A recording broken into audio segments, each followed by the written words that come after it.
നമസ്കാരം പ്രിയമുള്ളവരെല്ലാവർക്കും ഒരിക്കൽ കൂടി എൻ മീഡിയയിലേക്ക് ഹാർദമായ സ്വാഗതം.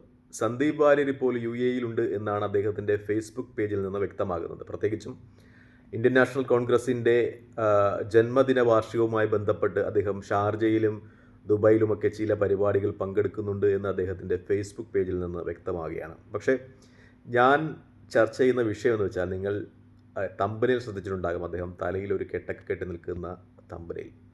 അതിനെപ്പറ്റി നമ്മുടെ ജയശങ്കർ എന്ന് പറയുന്ന ഇപ്പോൾ ABC-യിൽ സ്ഥിരമായി പെറ്റുകിടക്കുന്ന നമ്മുടെ രാഷ്ട്രീയ നിരീക്ഷകൻ്റെ ഒരു കമൻ്റാണ് അദ്ദേഹം തൻ്റെ ഫേസ്ബുക്ക് പേജിൽ കൂടി പറഞ്ഞിരിക്കുന്നത്.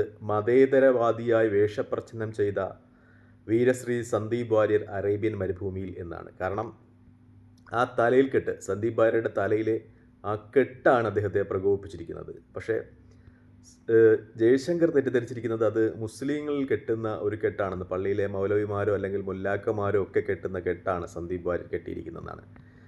ഈ എട്ടും പൊട്ടും തിരിയാത്ത ജയശങ്കറിനെയൊക്കെയാണ് ABC പോലുള്ള ചാനലുകൾ അല്ലെങ്കിൽ നമ്മുടെ ചാനലുകളൊക്കെ വിളിച്ച് ലോകകാര്യങ്ങളൊക്കെ ചർച്ച ചെയ്യുന്നത് എന്ന് പറയുമ്പോൾ വല്ലാത്ത പുച്ഛം തോന്നുകയാണ്. കാരണം നമുക്കറിയാം, അറേബ്യയിൽ ജീവിച്ച അല്ലെങ്കിൽ അറേബ്യൻ രാജ്യങ്ങളിൽ ജീവിച്ച ആർക്കും അറിയാം, ഇത് സന്ദീപ് വാര്യർ ഡെസേർട്ടിൽ സവാരി നടത്തുകയാണ്. ഡെസേർട്ട് സഫാരി നമുക്കറിയാവുന്നതാണ്, പ്രവാസികളായിരുന്ന ആളുകൾക്ക് അറിയാവുന്നതാണ്.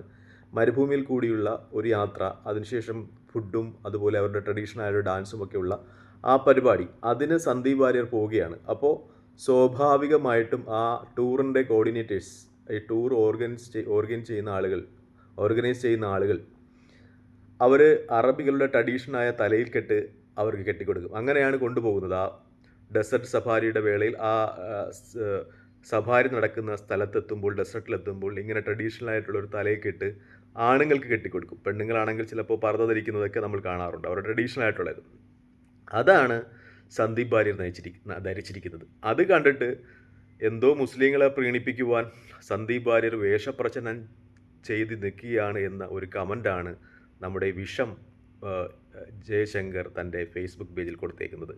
എന്ത് വിഡ്ഢിത്തമാണെന്ന് നോക്കണം. ആരെ ഈ സോപ്പിട്ട് പൈസ കിട്ടുവാൻ വേണ്ടിയാണ്, അല്ലെങ്കിൽ ആരെ സുഖിപ്പിച്ച് ഊമ്പിക്കൊടുത്ത് പൈസ ഉൽപ്പാദിപ്പിക്കുവാൻ വേണ്ടിയാണ് ജയശങ്കറിനെ പോലുള്ള ആളുകൾ ഇങ്ങനെ ചെയ്യുന്നതെന്ന് വ്യക്തമാകുന്നില്ല. കാരണം നീണ്ടകാലം മതേതരത്തിൻ്റെ മുഖംമൂടി എടുത്തണിഞ്ഞ ആളാണ് ജയശങ്കർ. പ്രത്യേകിച്ചും അദ്ദേഹം CPI-യുടെയൊക്കെ മെമ്പറായിരുന്നു, CPI-യുടെ സർവീസ് സംഘടനയുടെയൊക്കെ സംസ്ഥാന നേതാവായിരുന്നു. CPI എന്ന് പറയുന്നത് ഇന്ത്യയിൽ സംഘപരിവാരങ്ങൾ അല്ലെങ്കിൽ ഹിന്ദുത്വ ശക്തികൾ ഇന്ത്യയിൽ ശക്തി പ്രാപിക്കുന്നതിനെതിരെ ആദ്യമായി സമൂഹത്തെ ഉദ്ബോധിപ്പിച്ച പ്രസ്ഥാനമാണ് CPI-യും അതിൻ്റെ നേതാവ് ഡാംഗെയും ഒക്കെ. അപ്പോൾ ആ പ്രസ്ഥാനത്തിൻ്റെ ഭാഗമായിരുന്ന ഒരാളാണ് ഇത്തരം കള്ള അല്ലെങ്കിൽ പ്രസ്താവനകളും ഫേസ്ബുക്ക് പോസ്റ്റുകളുമായിട്ട് വരുന്നത് എന്നൊരു ദുഃഖകരമായ സത്യമാണ്. കാരണം ഇത് ഇസ്ലാമുമായിട്ട് ബന്ധപ്പെട്ടുള്ള ഒരു വേഷമല്ല. ജയശങ്കറോ മറ്റുള്ളവരോ തെറ്റിദ്ധരിക്കുന്നത് പോലെ അറേബ്യയിൽ മുഴുവനും മുസ്ലിങ്ങളുമല്ല, നല്ലൊരു ശതമാനം ക്രിസ്ത്യാനികളുമുണ്ട്. ഇതവർ ട്രഡീഷണൽ ആയിട്ടുള്ള വേഷമാണ് ഈ തലയിൽ കെട്ട്. പ്രത്യേകിച്ചും മരുഭൂമിയിൽ പോകുമ്പോൾ പൊടിക്കാറ്റടിച്ച് അല്ലെങ്കിൽ മണൽ തലയിൽ നിറയാതിരിക്കുവാനുള്ള കെട്ടുകളാണിതൊക്കെ. ഇത് അറേബ്യൻ രാജ്യങ്ങളിലെ ക്രിസ്ത്യാനികളുമൊക്കെ കെട്ടാറുണ്ട്.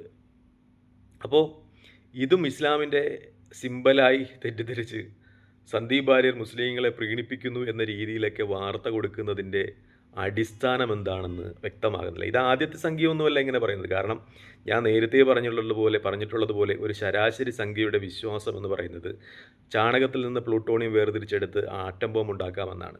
അല്ലെങ്കിൽ നോട്ടുകളിൽ ഒക്കെ ചിപ്പുണ്ട്, അത് കള്ളനോട്ടടിച്ചാൽ അതൊക്കെ കണ്ടുപിടിക്കാൻ പറ്റുമെന്നൊക്കെ വിശ്വസിക്കുന്ന ഒരു വിശ്വാസധാരമായി നടക്കുന്ന ആളുകളാണ് സംഖ്യകൾ. അവരെയൊക്കെ എളുപ്പം പറ്റിക്കുവാൻ ഇത്തരം ഫേസ്ബുക്ക് പേജുകൾക്ക് കഴിയും എന്നതാണ് ഏറ്റവും വലിയ ദുഃഖകരം. മറ്റൊന്നുകൂടിയുണ്ട്, നമ്മുടെ ഒട്ടകം ഗോപാലകൃഷ്ണനാണ്. അദ്ദേഹവും ഇതുപോലെ ഗൾഫിനെ പറ്റി യാതൊരു ബോധ്യവുമില്ലാത്ത പ്രസ്താവന നടത്തിയിട്ടുണ്ട്. അതെന്ന് വെച്ചാൽ നമ്മൾ പണ്ട് നാട്ടിൽ ഗോമാംസ നിരോധനം ഉത്തരേന്ത്യൻ സംസ്ഥാനങ്ങൾ ഉണ്ടാകുകയും അപ്പോൾ ഈ ബീഫ് കൈവശം വെച്ച ആളുകളൊക്കെ സംഘപരിവാരങ്ങൾ വീട്ടിൽ കയറി തല്ലിക്കൊല്ലുന്ന സമ്പ്രദായം ഉണ്ടായപ്പോൾ ഇതുമായിട്ട് ബന്ധപ്പെട്ട് അദ്ദേഹത്തെ ഒരു TV ചർച്ചയിൽ വിളിച്ചപ്പോൾ അദ്ദേഹം പറയുന്ന ഒരു വിഡ്ഢിത്തരം നമുക്ക് ഓർമ്മയുണ്ടാകും. അദ്ദേഹം പറഞ്ഞത് അറേബ്യൻ രാജ്യങ്ങളിലൊക്കെ ഒട്ടകം എന്ന് വെച്ചാൽ പുണ്യമൃഗമാണ്, അതിൻ്റെ മാംസം വിൽക്കുകയോ അല്ലെങ്കിൽ അത് കഴിക്കുകയോ ഒക്കെ ചെയ്യുന്നത് വലിയ കുറ്റമാണെന്നാണ് അദ്ദേഹം പറയുന്നത്. അറേബ്യൻ രാജ്യങ്ങളിലൊക്കെ, ഇവിടെ ഏത് സൂപ്പർ മാർക്കറ്റിൽ വന്നാലും ഒട്ടകത്തിൻ്റെ മാംസം വിൽക്കാനുണ്ടാകും അല്ലെങ്കിൽ റിഡക്ഷൻ സെയിലൊക്കെ ഉണ്ടാകും എന്നൊരു സത്യം പോലും അറിയാതെ അറേബ്യൻ രാജ്യങ്ങളിലൊക്കെ ഒട്ടകത്തിൻ്റെ മാംസം വിൽക്കുന്നതും വാങ്ങുന്നതുമൊക്കെ വലിയ കുറ്റമാണെന്ന് അദ്ദേഹം പറഞ്ഞു വയ്ക്കുകയാണ്. അങ്ങനെ എത്രയെത്ര മണ്ടത്തരങ്ങളാണ് ഈ സംഗീത ചാനലുകളിൽ വന്നിരുന്ന ആളുകൾ വിളമ്പുന്നത് എന്ന് നോക്കിയാൽ നമുക്ക് ചിരി വരും. മറ്റൊന്ന് ഞാൻ ABC പറ്റി പറഞ്ഞിട്ടുണ്ട്. ഈ അടുത്ത കാലത്ത് ദുബൈയിൽ ദുബൈയിലല്ല സോറി UAEയിൽ മൊത്തമായിട്ടും ഇൻഷുറൻസ് നിയമങ്ങളിൽ മാറ്റം വന്നു. അപ്പോൾ ABC ചാനൽ ചർച്ചയിൽ ഒരു ലോക വിശാരദൻ വന്നിരുന്ന് പറയുകയാണ്, എമിറേറ്റ്സിലെ രാജ്യങ്ങളായ ദുബായ് ഓൾറെഡി ഇൻഷുറൻസ് കാര്യങ്ങളിൽ ചേഞ്ചുകൾ വരുത്തിക്കഴിഞ്ഞു. ഇനി അടുത്തുള്ള രാജ്യങ്ങളായ റാസൽ കൈമ, അജ്മാൻ,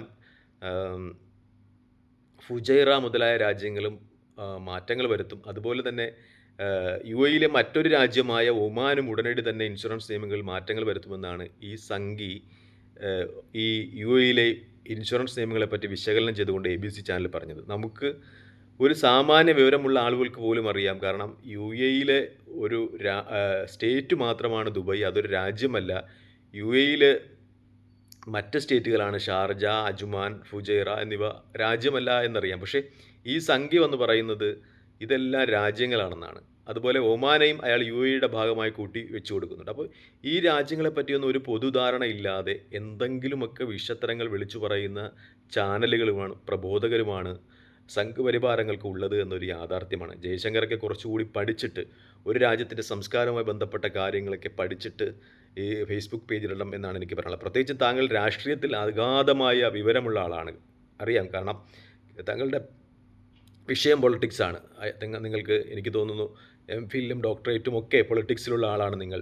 അപ്പോൾ നിങ്ങൾക്ക് ഇന്ത്യയുടെ രാഷ്ട്രീയത്തെപ്പറ്റി വിശദമായി A to Z അറിയാൻ പറ്റും. പക്ഷേ ലോകരാജ്യങ്ങൾ, അവരുടെ സംസ്കാരങ്ങൾ എന്നിവയെപ്പറ്റി തങ്ങളുടെ അറിവ് ഞങ്ങൾക്ക് സംശയം ജനിപ്പിക്കുന്നത് തന്നെയാണ്. അപ്പോൾ കാര്യങ്ങൾ പഠിച്ചു പറയുവാൻ താങ്കൾ കഴിയട്ടെ എന്ന് പ്രാർത്ഥിച്ചുകൊണ്ട് തൽക്കാലം നിർത്തുന്നു. എനിക്ക് സംഘപ്രവർത്തകരോട് പറയാനുള്ളത്, ഇത്തരം തെറ്റിദ്ധാരണ പരത്തുന്ന പോസ്റ്ററുകളിലും അതുപോലെയുള്ള ഫേസ്ബുക്ക് സംസാരങ്ങളിലും വഞ്ചിക്കപ്പെടാതിരിക്കുവാനാണ്. നന്ദി, നമസ്കാരം ചെയ്യുന്നത്. വീഡിയോ ഇഷ്ടപ്പെടുന്നുണ്ട് ലൈക്ക് ചെയ്യുക, ഷെയർ ചെയ്യുക, കമൻറ്റ് ചെയ്യുക. മറ്റൊരു വീഡിയോയുമായി കാണുന്നതിൽ പ്രാർത്ഥനപ്പെടുത്തുക. ചെയ്യുന്നത്.